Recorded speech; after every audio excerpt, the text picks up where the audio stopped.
ನಮಸ್ತೆ, ನಾನ್ ಮಾತಾಡಕೊಂಡಿರೋದು ಇವತ್ತು ಎಲ್ಲೋ ಬೋರ್ಡ್ ಡ್ರೈವರ್ಗಳ ಬಗ್ಗೆ.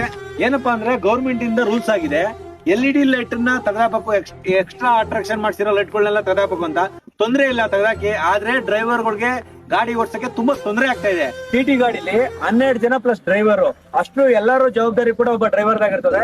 ಈಗ ಗಾರ್ ಸೆಕ್ಷನ್ ಇರ್ತದೆ, ರೋಡ್ಗಳು ಕಾಣಿಸಲ್ಲ, ಮಳೆ ಬರ್ತಾ ಇರ್ತದೆ, ಫೋಕಸ್ ಲೈಟ್ಗಳು ಚೆನ್ನಾಗಿ ಬೀಳಲ್ಲ. ಆಗ ಸಂಪೂರ್ಣ ಜವಾಬ್ದಾರಿ ಯಾರಾಗಿರ್ತಾರೆ? ಒಬ್ಬ ಡ್ರೈವರ್ ಆಗಿರ್ತಾನೆ.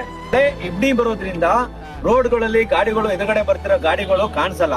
ಏನಾಗುತ್ತೆ, ಆಕ್ಸಿಡೆಂಟ್ ಆಗೋ ಸಾಧ್ಯತೆ ಜಾಸ್ತಿ ಇರುತ್ತೆ. ಸರ್ಕಾರದಲ್ಲಿ ಮನವಿ ಮಾಡ್ಕೊಳ್ಳೋದೇನಪ್ಪಾ ಅಂತಂದ್ರೆ ಲೈಟ್ ಪರವಾಗಿ ಬೇರೆ ಲೈಟ್ಗಳನ್ನ ನಮ್ಗೆ ಕೊಡಬೇಕು ಅಂತ ಹೇಳಿ ನಾವು ಸರ್ಕಾರದಲ್ಲಿ ಎಲ್ಲೋ ಬೋರ್ಡ್ ಡ್ರೈವರ್ಗಳ ಪರವಾಗಿ ನಾನು ಕೇಳ್ಕೊಂತ ಇದೀನಿ. ಕೊನೆಯದಾಗಿ ನಮ್ಮ ಎಲ್ಲಾ ಎಲ್ಲೋ ಬೋರ್ಡ್ ಡ್ರೈವರ್ಗಳ ಪರವಾಗಿ ನಾನು ಕೇಳ್ಕೊಳ್ಳೋದೇನಪ್ಪಾ ಅಂತಂದ್ರೆ ಸರ್ಕಾರಕ್ಕೆ ವಿಡಿಯೋ ಹೋಗೋವರೆಗೂ ಶೇರ್ ಮಾಡಿ. ದಯವಿಟ್ಟು ತೊಂದರೆ ಆಗ್ತಾ ಇದೆ, ಆಕ್ಸಿಡೆಂಟ್ ಆಗೋ ಸಾಧ್ಯತೆ ಜಾಸ್ತಿ ಇದೆ. ಜವಾಬ್ದಾರಿಗಳು ಡ್ರೈವರ್ ಮೇಲೆ ಇರುತ್ತೆ, ಅವ್ರಿಗೂ ಸಂಸಾರ ಫ್ಯಾಮಿಲಿ ಅನ್ನೋದಿರುತ್ತೆ. ಅವ್ರ ಬಗ್ಗೆನೂ ಕೂಡ ಕೇರ್ ಮಾಡಿ ಅಂತ ಹೇಳ್ತಾ ಥ್ಯಾಂಕ್ ಯು ಸೊ ಮಚ್. ಮತ್ತೆ ಸಿಗ್ತೀನಿ, ಬಾಯ್ ಬಾಯ್.